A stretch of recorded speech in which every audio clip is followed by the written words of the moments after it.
Olá, pessoal! Hoje vamos falar um pouco mais sobre a violência nas escolas, ou seja, violências dentro da sala de aula. E teremos o relato do professor Tiago Assunção, que teve um episódio de violência dentro da sala de aula, que foi agredido pelos alunos.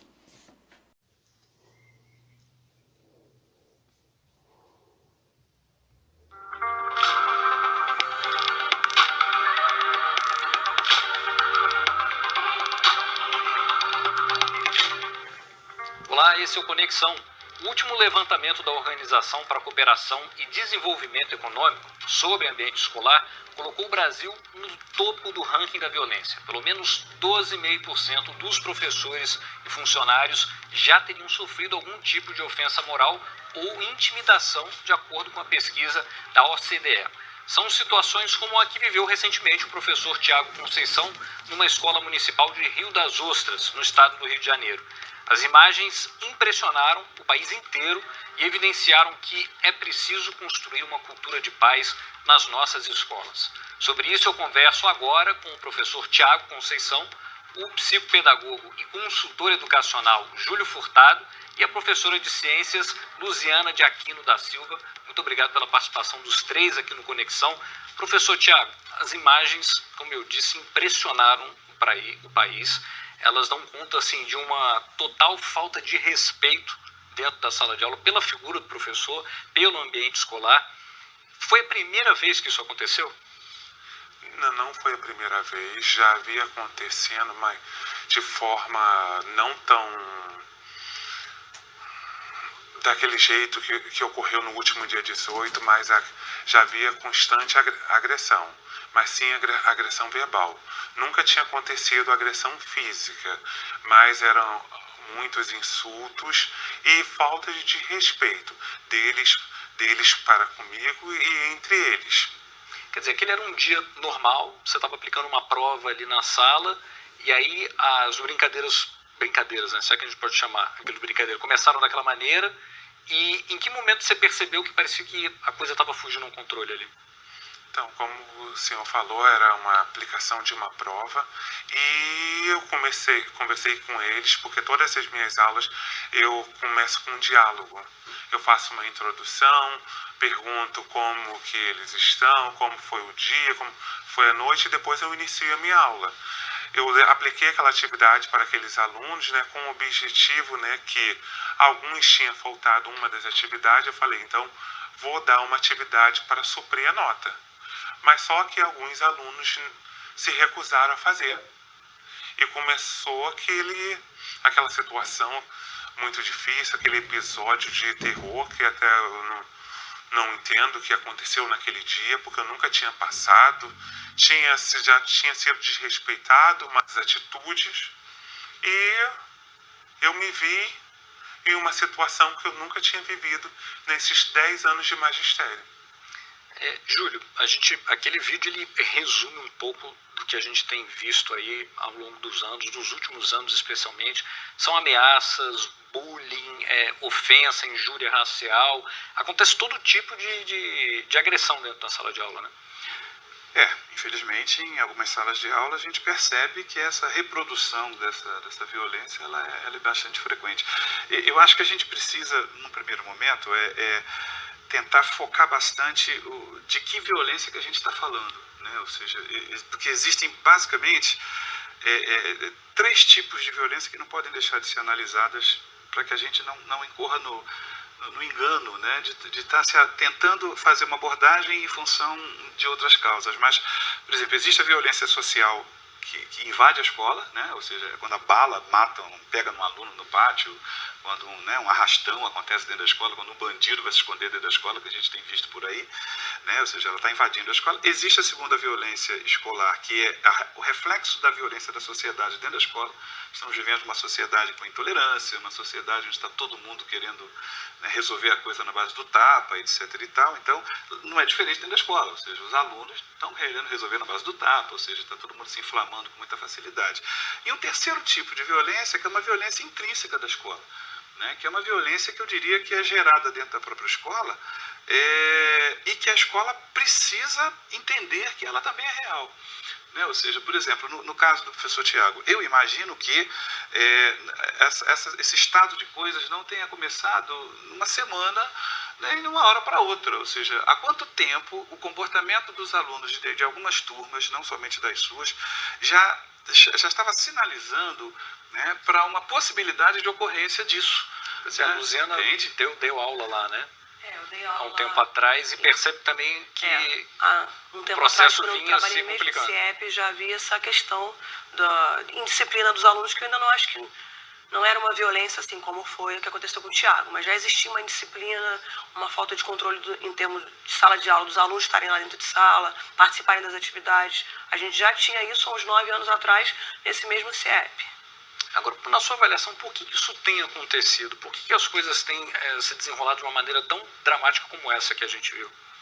Eu acho que são vários fatores, né? E aí posso falar apenas pela minha experiência.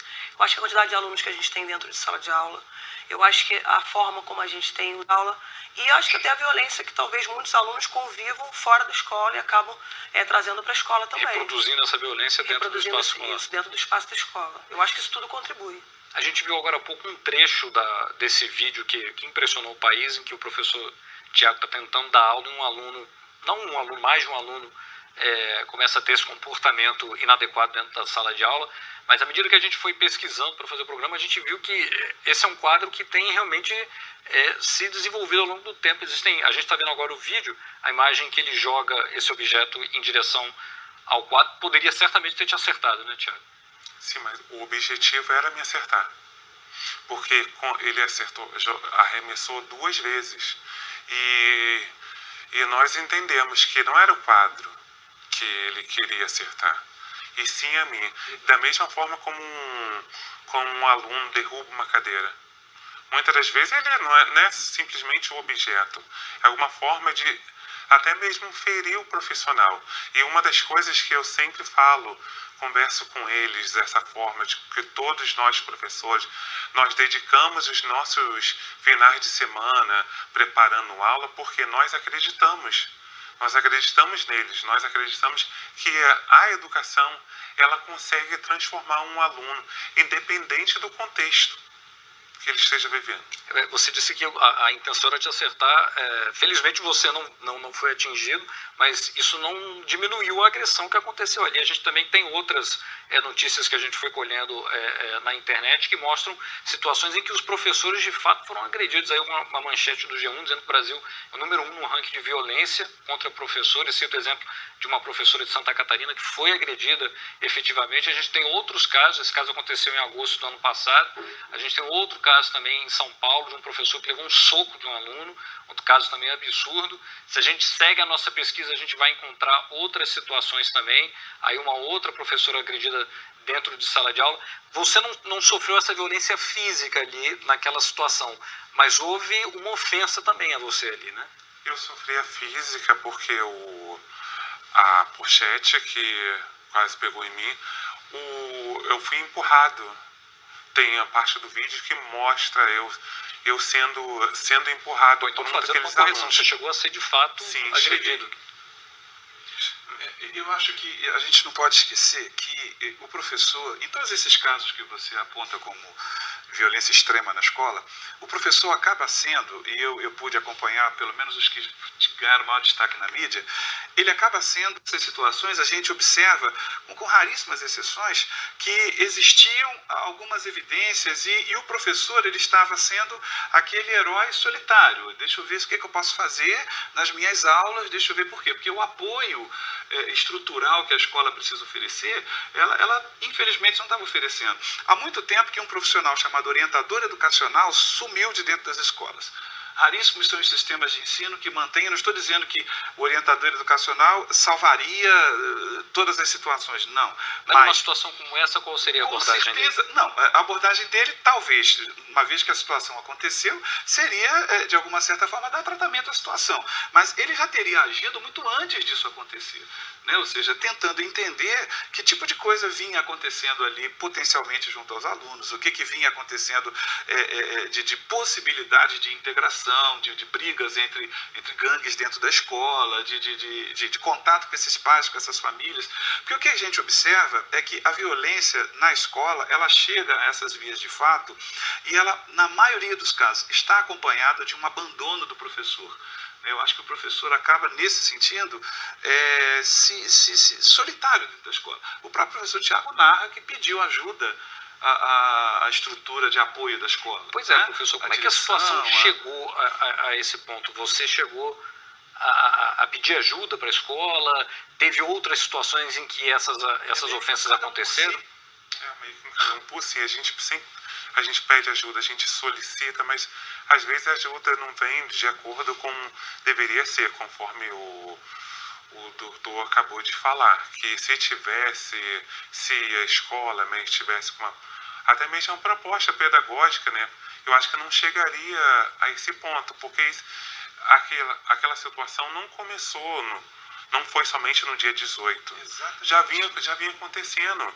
E também a gente não adianta, igual eu vi a escola falar, que colocar a culpa são alunos que vieram de uma outra escola. Chegou ali, nós temos que resolver. Disciplina é currículo, né? A escola precisa discutir e planejar a disciplina. A escola precisa trabalhar o conflito, né? Mas para isso tem que ter essa integração mesmo. Eu acho que assim, esses pequenos casos, eles vão sendo minimizados. A escola não dá conta, porque não tem um profissional para poder dar conta dessa questão. Então vai olhar a questão da gestão e esquece dessa relação do aluno com o professor. E aí esses casos pequenos que acontecem vão sendo deixados até que aconteça uma coisa maior, para poder chamar a atenção das pessoas sobre isso. E depois de uma situação como essa, vocês sentem medo de voltar à sala de aula? Eu acho que o Thiago... Relações sociais. E não são só as relações sociais dos alunos com os professores, são as relações sociais também dos professores com os alunos, são as relações sociais entre os alunos, são as relações sociais com as famílias, são as relações sociais, enfim, entre os diferentes atores. Isso cria um clima escolar, que é um clima escolar que faz com que a escola não funcione. Quer dizer, esse está sendo um tema importantíssimo, que a OCDE vem trazendo, que todos pela educação vem trazendo, que nós, como pesquisadores, também estamos muito preocupados e trabalhando. Ou seja, uma escola que não tem um clima escolar onde as relações sociais funcionem, é uma escola que vai ter repetência, que vai ter evasão, que vai ter todos os níveis de vandalismo e de agressão e de violência. O que acontece, né? Nós tivemos uma experiência, estamos tendo, durante esses últimos anos, infelizmente ela ficou meio picotada, que é um programa de participação dos alunos e dos professores na escola, ou seja, que os alunos possam pensar, junto com os professores, porque a relação intergeracional é fundamental, de ter uma escola mais participativa. Porque em todos os trabalhos que nós fizemos, uma das grandes queixas, principalmente dos adolescentes e dos jovens, é a falta de poder participar dessa escola. Como falou o professor, que essa escola não é sentida como deles, como própria deles. Então, nós efetivamente temos uma proposta, tivemos uma experiência muito rica no Rio Grande do Sul, em outros lugares do Brasil, onde efetivamente tivemos muitas mudanças no cotidiano da escola e se pôde medir efetivo. Então, não adianta o achismo, não adianta nós acharmos que isso dá certo, que aquilo dá certo. Se precisa de pensar esse tema com seriedade. É um tema que leva, e nós sabemos, quer dizer, Miriam, a falta de proteção. Sim. E me diga uma coisa, a gente está chegando no final do programa, eu não queria terminar antes de perguntar isso para você. Comparando com outros países, você acha que essa questão mesmo da violência dentro da sala de aula é um gargalo? Precisa de uma entrega total. Ninguém é professor só com a cabeça, só com as mãos. Eu sou professor comigo inteiro, com corpo e alma. Hoje em dia, a educação está passando por um processo de desvalorização tão grande, de desmotivação tão grande, que esse profissional, para transformar essa escola, ele precisa estar num estado de motivação grande com aquilo que faz. Ou seja, eu só educo quando eu acredito de verdade, quando eu me dedico, quando eu me jogo de cabeça naquilo. Então, o que a gente observa hoje? Que o processo de desmotivação é o principal entrave. Por isso que é a grande questão. A gente pode fazer a abordagem disso falando do macro, ou seja, a escola, a violência. Aí a solução está só nas mãos da solução da sociedade brasileira. O dia que o Brasil entrar nos trilhos do desenvolvimento, que acabar o desemprego, etc. e tal, que a violência for resolvida, a escola vai melhorar. Mas eu acho que o micro também não dá para acreditar. Professor, faça isso que não vai ter violência. Eu acho que tem que ficar no meio termo. É assim, o que dá para fazer mesmo com tudo que está aí? E a escola tem que entender isso. Eu acho que se eu pudesse deixar aqui uma única dica, seria: integrem-se, professores, unam-se, sentem juntos na escola, planejem essa disciplina, ou seja, dê voz a esse aluno, deixe ele falar um pouquinho, que aí vão vir muitas coisas interessantes que vão ajudar, mas tem que ter mobilização. Se um professor começar a fazer separadamente... A gente está chegando bem no final mesmo do programa, bem rapidinho, Tiago. A educação que você quer para o Brasil, qual que é?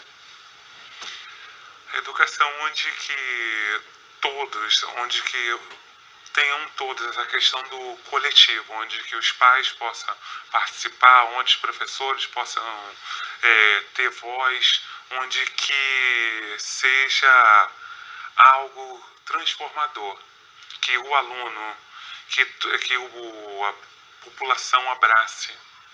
Essa educação que eu quero, uma educação de qualidade. Tá certo. O recado está enviado. Agradeço a participação de todos aqui no Conexão. E eu quero terminar esse programa com uma outra imagem. O último dia de trabalho do professor Luiz Antônio Jarcoves, em São Paulo. Ele foi marcado por essa homenagem linda que os alunos fizeram. A gente tem as imagens aí. E é com esse carinho manifestado nas palmas que a gente encerra essa edição, esperando que o Brasil, os educadores do Brasil, os alunos, as famílias encontrem juntos um caminho de paz e de entendimento. Se você quiser rever essa e outras entrevistas, é só acessar o futuraplay.org e até a próxima.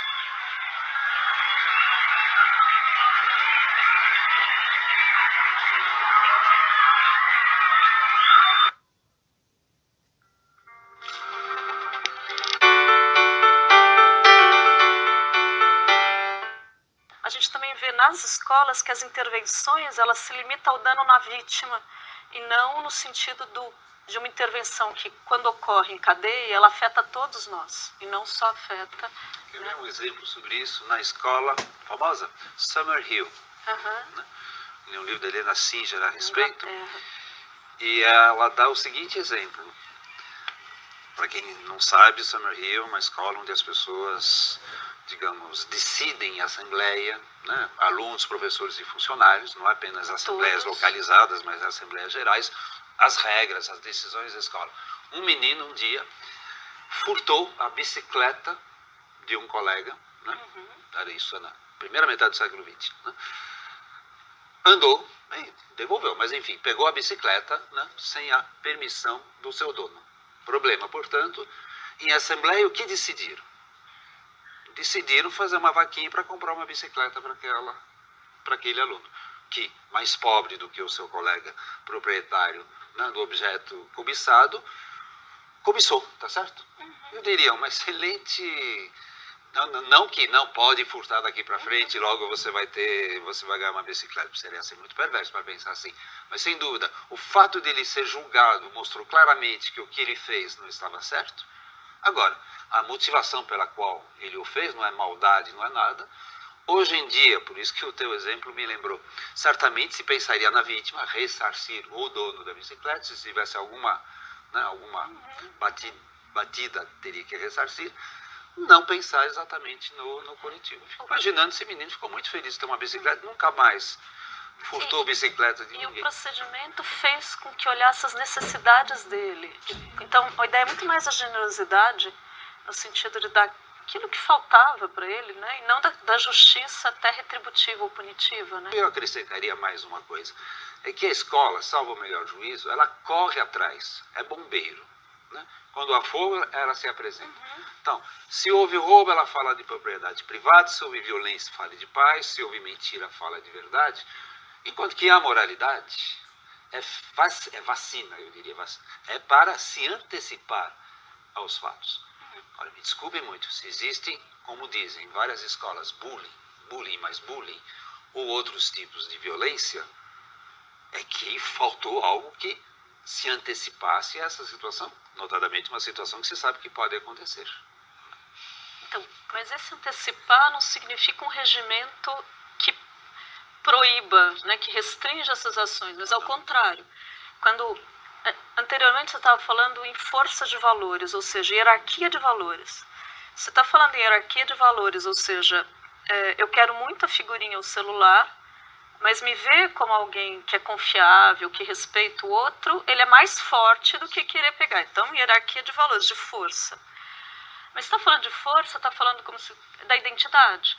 Então, quando você se refere à vacina, é justamente formar identidades éticas, personalidades mais éticas, em que esses valores morais eles sejam mais fortes, não que eu não tenha os outros quereres não morais, né? Os valores não morais no sentido de querer ser popular, querer ser famoso, querer aquilo que não me pertence, mas é no sentido mesmo, eu posso ter esse querer, mas eu vou ter um outro querer que regule isso, certo? Bom, nesse sentido, eu vou voltar para a questão, até para a gente pensar a escola depois. Como se aprende isso? Como é que se desenvolve isso? Olha, é complexo no sentido que há várias variáveis, me desculpe o português incorreto, né? Pelo menos não bonito, em jogo. A escola tem que saber que variáveis estão em jogo e quais são aquelas sobre as quais ela pode ter maior incidência, maior influência. Eu diria duas. Uma é, como toda atividade humana, a moralidade passa pela razão, pelo juízo, pelo intelecto. Ou seja, colocar o tema da moral em pauta de discussão, isso desde a primeira série até a pós-graduação, né? Não apenas numa determinada aula, num determinado período, num determinado ano, série. É essencial. E outra coisa são valores. Aí, evidentemente, a influência da escola sobre valores, que são investimentos afetivos, é menor, né? Porque há inúmeras outras influências. Agora, o que a escola não pode fazer, às vezes ingenuamente, é referendar valores que são exteriores a ela e colocá-los na sala de aula sem nenhuma crítica, né? Você coloca a ideia de formar identidades, né? De atuar na identidade. E quando você coloca a ideia de atuar na identidade, você diz um trabalho da escola que é vacina, que é preventivo. Sem dúvida, se a gente está falando em formar identidades éticas, tem um processo todo de formação e você começa lá na educação infantil. E nesse processo de formação, a partir das experiências que ela vai vivendo, que ela vai interagindo, então interagiu com o furto, viu a consequência no sentido de ter conseguido a figurinha, mas que o outro falou, eu não vou confiar em você, então ela começa a ver as consequências. Ela vai interagir num mundo de regras, né, de juízo dos adultos que vão elogiar, que vão criticar. Mas, ao mesmo tempo, você também traz o elemento que eu preciso pensar na moral, discutir a moral. Então, eu vou viver a moral nas ações, eu vou discutir a moral. E você coloca a ideia do trabalho preventivo, mas também, assim, mesmo que se trabalhe preventivamente, inúmeros conflitos vão ocorrer, porque a escola é um espaço em que eu me relaciono com outro, e necessariamente os conflitos vão acontecer. Então, mesmo um trabalho preventivo na moral não garante que não vai ter bullying, que não vai, mas uma escola que tem um trabalho preventivo, e depois a gente aprofunda isso, ela talvez esteja muito mais preparada para lidar com esses outros conflitos, como você mencionou, um bullying, ou indisciplina, ou seja, qual conflito, mais preparada para usar esses momentos, também não usar no mau sentido, mas aproveitar esses momentos como oportunidade para trabalhar a questão dos valores. Sim, eu não diria que é a escola que tem que fazer um trabalho preventivo. Acho que a própria moral é preventiva. Entendi. Não, a própria moral é preventiva. Porque, veja bem, se eu depender da simpatia que eu tenho pela outra pessoa para tratá-la bem, E como a simpatia a rigor é algo raro, na maioria das vezes vai haver agressão. O que diz a moral? Você não simpatiza com aquela pessoa, não tem problema, mas você não pode agir desrespeitando-a. Então a moral vem justamente quando as relações são conflituosas, né? Porque quando não há conflito, não precisa de moral, né? Quando todo mundo se ama, não precisa de moral, né? Não precisa, Acho que mesmo se amando. né? Depois, mas no começo não, tá certo? Né? Depois de uns 15 dias, sim. Né? Agora, o problema é quando as pessoas não se amam. Quando há conflitos de interesse, que inclusive são legítimos e inevitáveis, né? Aí você tem que ter uma regulação, né? Princípios e regras que, bom, apesar de você não sentir amor nem saudade por aquela pessoa, o respeito é um imperativo. Né? Isso a escola, eu diria, tem que trabalhar em 2 níveis. Eu diria. Primeiro, deixar muito claro os princípios, não regras. Porque quando você fala em regimento, regras, de fato, há regras demais. Só que a regra é burra, a regra não me diz por quê. Não baterás no vizinho, porque se não for vizinho, posso? Então, sabe, a regra não é, são os princípios. Então, acho que tem que deixar muito claro para os pais também, sobretudo escola privada, isso evidentemente, que são clientes, né? Sem aspas, aliás, né? E para os alunos, olha, aqui os princípios são esses. Uma vez uma professora estava contando educação infantil, que o menininho veio chorando, dizendo que o amigo chamou de cintura de ovo. Ele era meio gordinho, o menino. E ele estava muito chateado com isso. Aí a professora foi falar com o menino que agrediu e disse assim, mas por que você chamou teu amigo de cintura de ovo? Ele falava assim, ele não é meu amigo, eu não gosto dele. E ela disse, mas ele é tão legal com todo mundo, ele é amigo de todo mundo. Né? Então, ao realizar essa intervenção, a mensagem que ela passa é, se ele não fosse legal, se ele não fosse amigo de todo mundo, tudo bem você ofendê-lo. Claro. Então, quando você busca os princípios, é bem aquela restrição de, você não precisa gostar dele, você não precisa ser amigo, mas você tem que tratar com respeito, independente de você gostar ou não. Mas é claro, adequando a linguagem, nesse caso, para uma educação infantil, deixando claro o que é que ele fez que você não gostou, que outra maneira você pode dizer para ele. Mas a gente vê que muitas das intervenções na escola, ela é muito mais, não no sentido do princípio de que isso aqui não é negociável, mas ela é muito mais no sentido restritivo da regra, tá certo? Não pode fazer, não pode bater, e não se pensa muito no que está por trás disso.